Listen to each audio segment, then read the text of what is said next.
What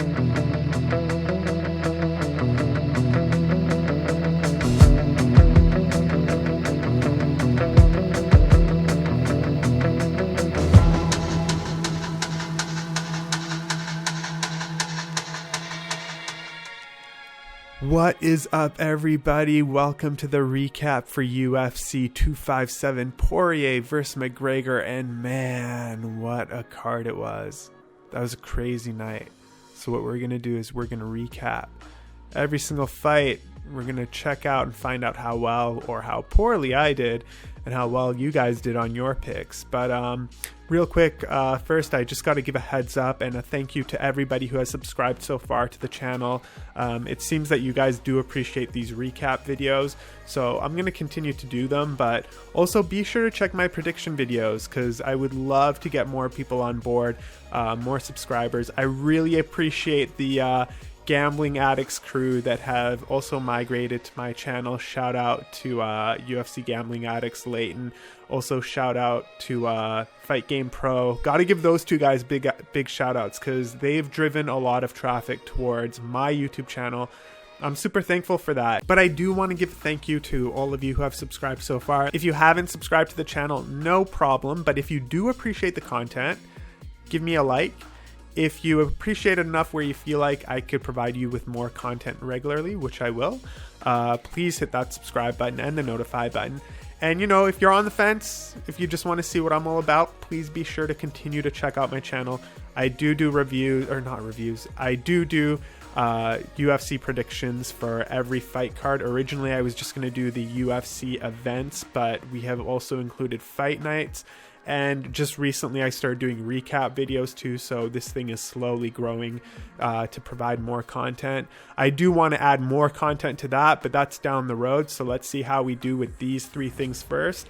That being said, let's get into the card and what happened with this entire fight, or the entire card. And a lot of my predictions, I'll be honest, like the outcome wasn't correct, but I did predict the way that the fight would turn out correctly, so we'll get into those issues. But right now let's get into the first fight, Albazi versus Zhumagulov.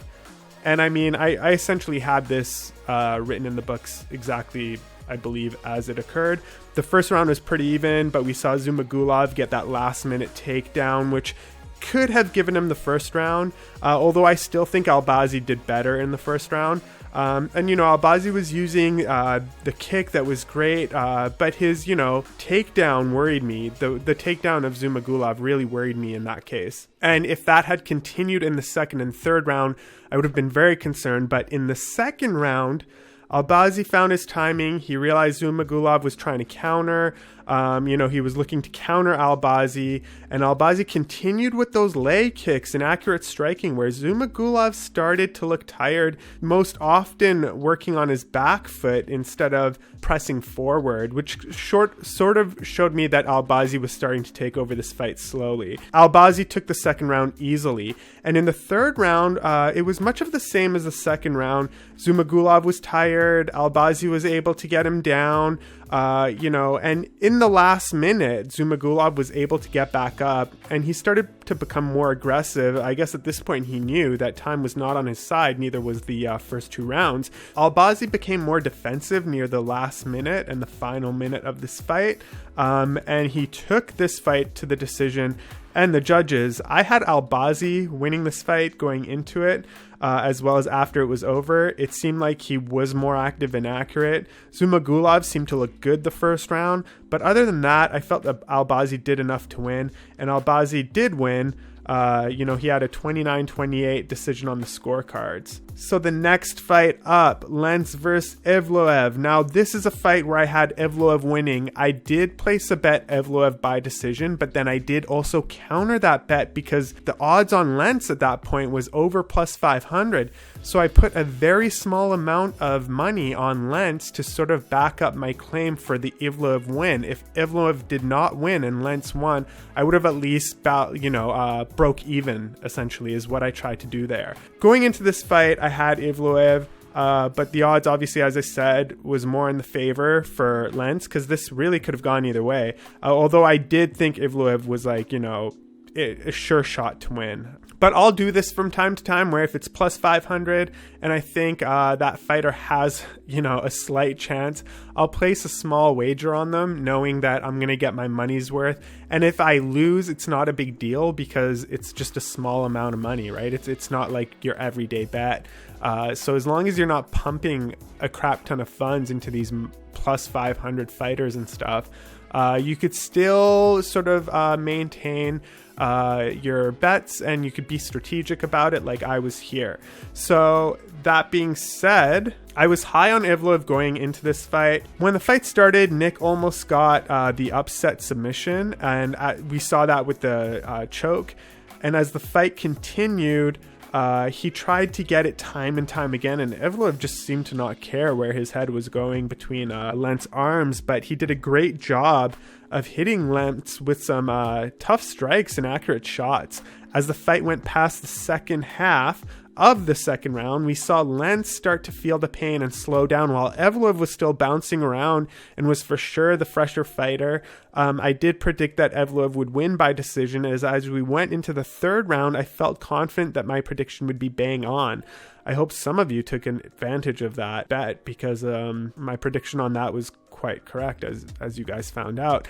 I think that would have been a smarter bet than to bet Evloev straight. It definitely was. I thought it was shocking that one judge even scored it for Lentz. That was a little too much. That really was messed up, and that's why you can't leave it to the judges when you're these fighters, which is my only actual hate on this guy. If he had finishing power, then we wouldn't be sitting in a situation where he almost maybe pulled a draw or a split decision or even lost a fight because he's going to decision every time. And you guys know me, I said it before, I'll say it again, I like fighters that could win in diverse ways. So they could knock you out, they could submit you, they got some decisions under their belt. And Evloev just essentially has decisions, and he is a decision winner. So just keep that in mind if you're ever going to bet on Evloev again. Chances are that he is going to go to the decision. And that's what happened here. I look forward to seeing him fight again, but Evloev did take this by decision, and that was my second correct pick. So at that point, we were 2-0. Next up, Khalil Rountree versus Marcin Prachnio. Rountree came out looking good in the first couple minutes. Prachnio started tossing some hard leg kicks, and where Rountree was being more active with strikes, Prachnio was bringing those leg kicks into the mix, into the body, onto the leg of Rountree as well. Prachnio seemed to be getting the better of the exchanges, especially with the shots to the body and the front kick. Rountree seemed to be swinging with a lot of power, coming in wide and wild. It looked like he was just trying to knock him out. By the end of the first round, I feel like Rountree had felt a little broken. Not that he was losing by a large margin, but he seemed to get the worst of the exchanges, and he was exerting more energy with less success. In the second round, Rountree brought in some heart in early, started having more success with his strikes. That caused Prachnio and Rountree to act a bit more reckless with their striking. Both of them did.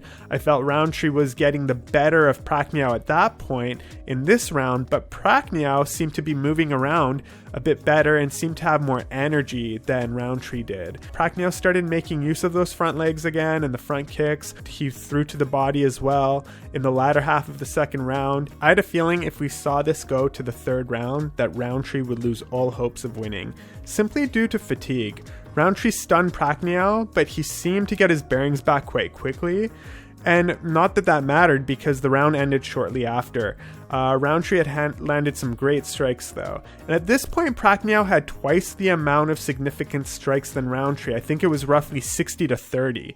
I think that made a difference in the third round because Prachnio just kept pushing the pace and throwing with volume, which overwhelmed a tired Rountree. At that point, we saw that Prachnio started to take over the fight a bit more and more and more, and Rountree was able to hurt Prachnio with these perfectly timed strikes, except he wouldn't follow anything up from those due to being exhausted. So although he would hurt Prachnio in moments, he wouldn't follow it up, and Prachnio would sort of just bounce back.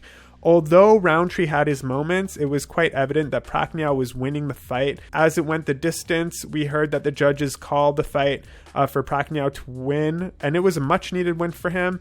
This was my first incorrect pick of the night. It was a bit of a close fight, but Prachnio for the win. All right, next up, we got Sara McMann versus Julianna Pena. Oh, so originally when I started my prediction video for this one, I said I'm going to no bet this because it's too close to call. Then I was like, no, you know what? F that. I always call no bets, and you guys are supposed to come to these channels to get, a prediction, a solid prediction. So I may tell you no bet, but I'll always give at least a prediction anyway. And that's what I did in this case. But I had predicted Sara McMann. Now let's break down the fight real quick. For the first half of the first round, Sara seemed a bit more active, but they were essentially going shot for shot. McMann shot for a takedown and got up right away, knowing she wouldn't succeed on that attempt. She did eventually take down Pena and took her back, and at that point Sara looked pretty good. Pena eventually did get up, but McMann got her against the cage and was able to kind of pin her, as well as get some good knees and body shots in. Right after that sequence, they went back to the ground, and Sara McMann maintained top position. I think at this point it was fair to say that McMann won that round. Pena was being active on her back, as you could tell. She was hoping to get a submission attempt, but the round ended with Sara on top. At the start of the second, we saw McMann almost get caught with a choke, but she used the cage to flip over and get out of it. She ended up on top of Pena, but once again, Pena was being active on her back. However, McMann was able to just posture up and get a few shots on Pena before resetting and defending a bit. She understood the danger that Pena had on her back.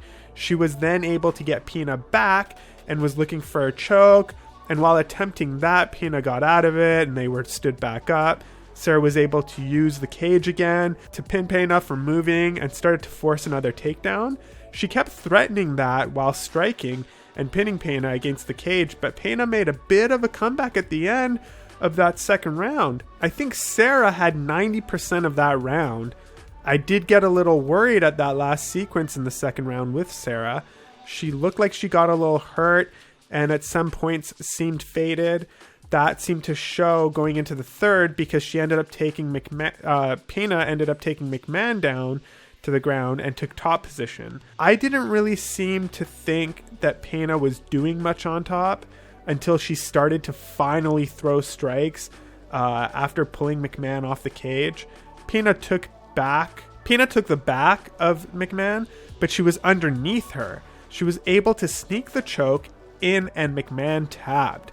This was my second incorrect pick of the night, but it was also a pick I was heavily torn on.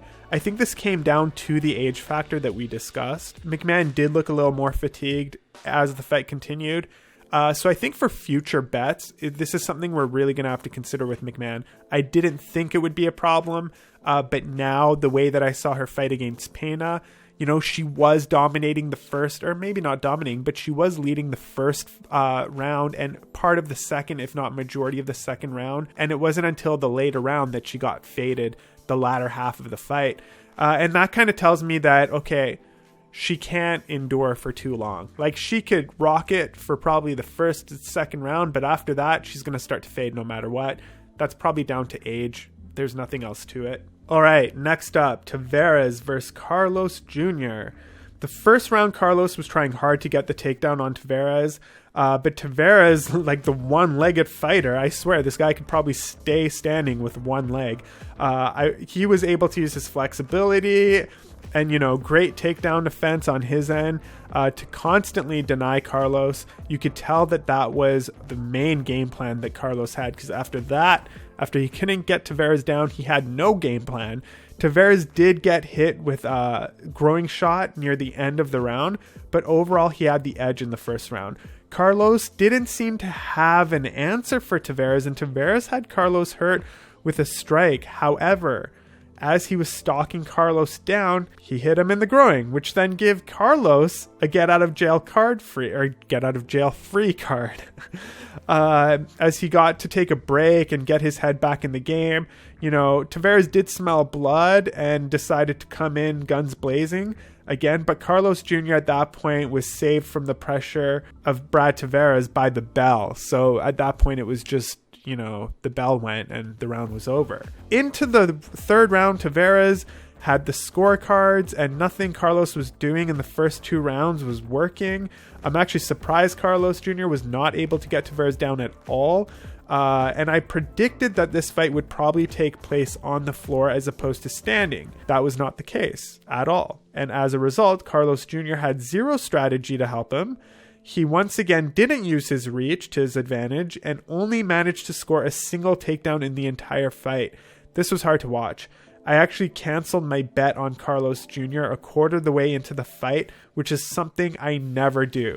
I'm happy I did it because I totally minimized my losses on the fight. And, you know, I did have a bet placed on him. Near the second half of the 3rd round, we started seeing Tavares gas out a little bit as he was held up against the cage. But those moments didn't last very long. They kind of came in waves. There were pockets where Tavares was giving up the fight, but those moments were like really few and far between. You can tell that the takedown aspect was a huge part of Carlos's plan, as he was attempting it throughout the entire fight, even through the end when it wasn't working at all. It's like he came in here with one plan, no backup, and if he couldn't get the takedown, then he was just going to keep trying again. This was my 3rd incorrect pick of the night. All right, next up, Frevola versus Tsarukyan. So Frevola came into this fight pushing the pace and pressure. Tsarukyan was able to push back, and within a couple minutes, we saw Frevola start to move on his back foot. These two seemed quite comparable, and as I did with Lentz, with the Lentz fight, although I knew Tsarukyan was going to win, I did place a tiny bet on Frevola just in case he was able to pull the upset. My logic here was that the fight was last minute, and the odds were pretty wide. So the fact that anything can happen in MMA, and this was a last minute fight, it just made sense to put a little bit on Frevola. Frevola got hurt at the end of the round, but the bell saved him. And at the start of round 2, Tsarukyan really took advantage of the wrestling and grappling and got Frevola down to the mat. He pinned him there. Frevola was trying to get out of it, but Tsarukyan was able to maintain the position. Frevola started breathing heavily and was clearly gassing, but Tsarukyan was wrestling him against the cage no problem. Tsarukyan kept letting Frevola back up or against the cage, but then would knock him back down, which seemed to be taking the energy out of Frevola completely. But Frevola was, he was fighting smart the whole time. He was fighting the whole way through, especially keeping up with the pace and pressure that was being asserted on him from Tsarukyan. By the 3rd round, I was actually impressed by both fighters. I feel like Frevola had a lot of heart, but Tsarukyan just had the slight edge and a cut above Frevola. I think they both fought a tough fight. I did predict that Tsarukyan would win, but my attempt to bet on the underdog Frevola didn't pay off. Tsarukyan won the fight by decision, and that was my 3rd correct pick of the night, putting me at 3 correct picks, 3 incorrect. Next fight, we got Ribas versus Rodriguez. When we did the prediction for this video, I said 2 things. 1, I said I thought Ribas would win based on her record. But 2, I said that one thing really concerns me, and that is the fact that Ribas' only loss was by knockout, and the fact that Rodriguez can knock her out. So do you want to know what I did here? Last minute, I placed a bet on Rodriguez. That doesn't mean that I changed my bet and that, I'm calling my prediction to be correct. I'm not. I did tell you guys Ribas, but I did stress the fact that the one thing that concerned me was that knockout aspect. It did play a factor. I'm kind of happy I did, because I did place that last minute bet on Rodriguez, and I did win that bet. And I did bet it by knockout, so I kind of got like a good portion of cash there. But that being said, let's get into how the fight broke down. So round 1 was all Ribas. Rodriguez did a good job circling in the first portion of the first round, but once Ribas got her down, Rodriguez kind of accepted the position on her back, stayed there with no real attempt to want to get up. Just when you thought Ribas would rinse and repeat this procedure, my exact worry of this fight, as mentioned, came to play. Ribas got KO'd, but what was an awkward KO, as she thought it was over, and Herb Dean hadn't stopped the fight yet, so Rodriguez had to go back and land a few more shots on Ribas before the fight was finally stopped. Now, I had Ribas to win, but I did put the bet on Rodriguez, as I mentioned. The odds were too good not to by the time the fight started, so I'm glad I placed that bet and it paid off, but I wasn't expecting that to happen, and this was technically an incorrect pick for me. All right, next up, Sanchez versus Muradov. Muradov was so aggressive and diverse in this striking right away. He threw nice kicks, and, he really had chopped at that front leg of Sanchez early as well. Sanchez was having less success and was unable to really catch Muradov. Muradov was leading the dance, right? Between the two of them, he was dictating the pace of the fight as well. Sanchez did attempt a hard takedown, and Muradov just denied him easily. Muradov was a lot quicker and accurate with his striking. He also had more volume early on. Although Sanchez kept up with Muradov, I feel like Muradov won the first round for sure. Sanchez also complained to his corner about those kicks to the calf that he was taking. And of course, that first kick that Muradov threw in the second round missed because Sanchez finally pulled his leg back in defense as the kick was thrown.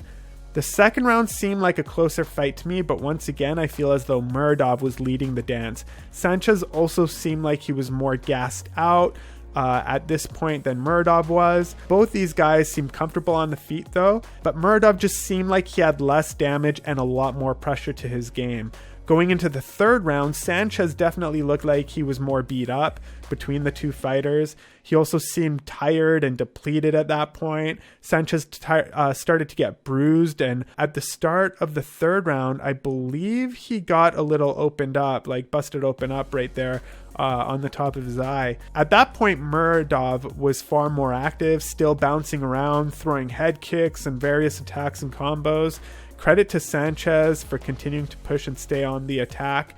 You could tell that Sanchez was pretty much done, but he wasn't giving Muradov an inch of ease in this fight. Just as Andrew was trying to regain confidence, Muradov caught him and wobbled him. He stuck him against the cage and threw punches until the ref stopped the fight before Sanchez dropped to the ground. He was still standing when the fight was over. I did predict this fight correctly. I think I may have said that this one would go to decision. I'm not sure. You guys might want to just go check back on that. I don't have it here on my notes, but I did say Muradov would win, so another correct pick here. Next up, Jessica I versus Joanne Calderwood. A funny thing about this fight is every now and then when I post a video, I'll get one dislike on a random video. On a video that I've predicted correctly. And I always assume that it's the fighter that I predicted against. So here's what happens. I talk shit about Jessica I in my video. I post the single fight video and it gets one dislike. So now I'm thinking, I bet you that's Jessica I who disliked that. Because the prediction was bang on. I told you, Calderwood, by decision, she would have more volume, she would have more strikes, she would have more pressure, and all of that happened. And of course, Jessica I came in here overly confident, thinking she's the shit. And as usual, she underperformed. That's not to say she had a bad performance against Calderwood. You know, she was kind of keeping up, but let's get into the card and like the actual thoughts. So throughout all rounds, it was essentially the same thing. The girls stayed standing for the most part, but JoJo was able to score more with more volume in every round. I eventually started going for the takedowns and pushing against the cage, and she got a few of them, but JoJo was just like a little step ahead. Like she stood her ground. She didn't give Jessica an inch for the most part, which, it caused Jessica to exhaust herself trying to get these takedowns. And they just weren't happening. It was kind of like the Carlos Jr. fight. They just weren't happening, and she just kept trying. She didn't give up on the plan, and as a result, I think that hindered her. Still, both girls kept throwing in a bit of a back and forth kind of fight, but JoJo she just had that slight edge in each round. She was just ahead of the game. And JoJo also tended to have the last laugh in most of their exchanges. Anytime Jessica would throw and land, JoJo would always get the last laugh and get the last punch in there. Jessica also got a cut right above her eyebrow at the very end of the third round, which I think essentially sealed the deal completely for JoJo to win that fight. I did call this fight JoJo Calderwood by decision, and guess what happened? JoJo Calderwood by decision. So that was another correct pick. Okay, onward to our co-main event of the evening. An incorrect pick on my part. Right away. I'll be open and I'll say, it's not that I didn't think Chandler couldn't do it. It's just I had never seen Chandler fight this level of competition. And Dan Hooker comes from a great camp and a great coaching staff, and he's fought regularly recently, and he's also much taller. Like, there were a lot of aspects that I thought Dan Hooker would be able to take advantage of, but going into the fight, it looked like Dan Hooker wasn't there. Like, a lot of people are even agreeing with me here, saying that Dan Hooker looked a little uneasy. This ended fairly quickly, and there isn't much to say about this fight. You know, other than I got this pick wrong, Chandler was just patiently waiting for that headshot off on Hooker. Hooker, at first, he was working a good game plan from the beginning, but you slowly saw him get pressed to the corner more and more and more against the cage, and then he was just on the chase. And once that happened, Hooker essentially took one punch and went down. Good on Chandler for this win. He truly showed he belongs, right at the top of the division with everyone else. And I look forward to seeing him fight again. Props to Hooker for taking the fight where others wouldn't. But I feel like he suddenly got overwhelmed and then just froze a little. Like, did anyone think to seem that Dan seemed a little frozen in there? Like he didn't know what to do, or he forgot where he was. We did see that last leg kick he threw show some sting on Chandler's face. So Hooker may have had a good game plan had he just enforced that a bit more early on. Chandler didn't let time go to waste. He got in there right away. I really liked his speech at the end, calling out the top 4 guys in the weight class, but I found Dan Hooker's situation a little more mind-boggling. At the end of the fight, Hooker threw his gloves toward inside the ring after leaving the octagon, and sometimes this is a sign of retirement. Well, usually you place them in the octagon. Dan kind of threw them in from outside, but hopefully that's not the case. We don't want to see Dan Hooker leave yet. He's still a young guy. He still has a lot of potential, and hopefully he comes back. I don't know what happened there though, but I'm sure we'll hear from him in the next couple weeks. On to the main event of the evening, and boy oh boy were we all wrong. I know only one person who thought Dustin Poirier would win. I didn't know anybody else except for one individual, which makes me not feel so bad about my pick, because clearly, just like most of you, if not all of you, I picked McGregor to win this one. The first round was fun and a little unexpected. Smart of Dustin to try to take Conor down and threat him with that Khabib-style fight. You could see a bit of worry on the face of Conor when that happened, as he wasn't expecting that more than likely. But as the round continued, these two guys stood up, and against the cage, Dustin looked a little uneasy the whole fight. He was very emotional with his expressions. You could see it on his face, kind of like a Dan Hooker situation. At this point, I wasn't expecting anything. I was expecting the round to finish, they would come back, and Conor would start taking over. So at that point, I'm still thinking Conor's going to win and Poirier's going to lose. But baby, this is MMA where anything can happen. And I think we all underestimated Poirier's game plan. It was flawlessly executed. And of course, he had some hurdles along the way. He got hit, but I think that punch to the face, the first one that he got hit with, kind of solidified, okay, this is going to be okay. He took the punch. He was worried he was going to get knocked out the whole time by that one punch hit kind of factor. And I think as soon as he got hit a few times, he's like, oh, okay, I got this. I know this. This isn't so bad. I can take over. He also was smart. When he went for that takedown, now he's got Conor worried about a takedown, but then he started implementing the leg kicks over and over again. Conor either had to worry about the leg kick or worry about the possibility of a takedown again. I'm not sure why Dustin was so nervous or anxious even going into the second round, but man, he executed his game plan flawlessly. That leg kick finally did its damage. It prevented the movement of McGregor. It took his mind onto the pain that he was feeling in his lower body, and from that point on, Dustin was just able to knock him out. Not just knock him out, that was a beautiful knockout. We saw McGregor get rocked. He was on the ground looking around.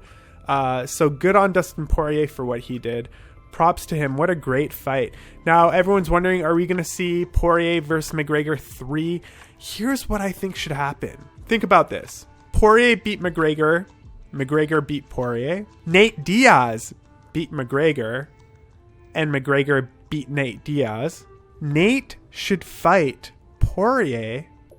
And then the winner of that should eventually fight McGregor for their third fight. I mean, they both should do the trilogy fight anyway.